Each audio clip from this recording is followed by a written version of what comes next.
Presented by Adi Shakti Films.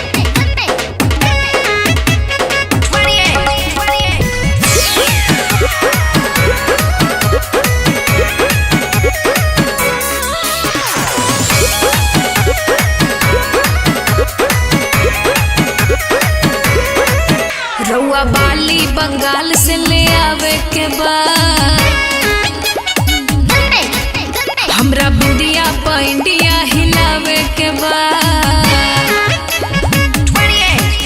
रउआ बाली बंगाल से ले आवे के बाद हमरा बुढ़िया इंडिया हिलावे के बाद रेट होके जवना के खूबे बढ़ चढ़ के हथवा के चूड़ी सैया चाही चंडीगढ़ के जदी लेके नहीं आई पता करब झगड़ा।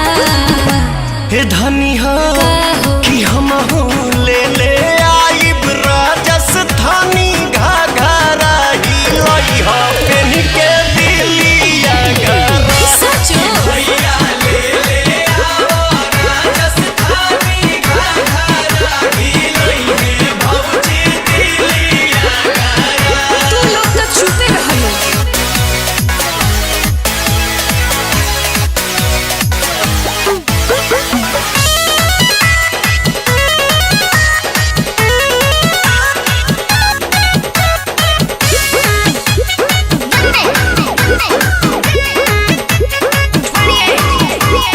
गजिया बात के गजरा चाही गजरा कानपुर के पैजनिया पटना के चाही चलूंगी दहिया तूर के ओढ़नी उड़ीसा से आई ओढ़ी लगबू बेबी डॉल पूरा बॉडी गहना से ढक लिहा बन जाई महल। छपरा के छागल बड़ी बनिक लागल देखी के बाजार में भइल बनी पागल आज कहतानी रउआ से लगाई सरा।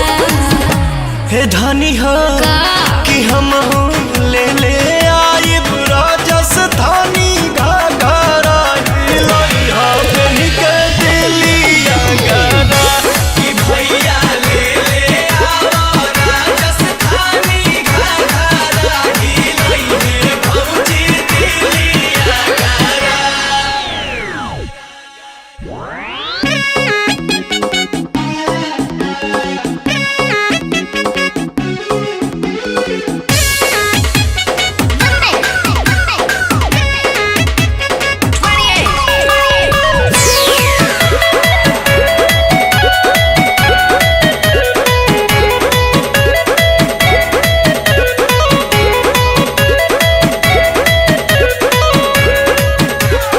आखिरी छाला गलबा दिलवा में खाली हर सुनले बानी नामी हटे हरा के उठला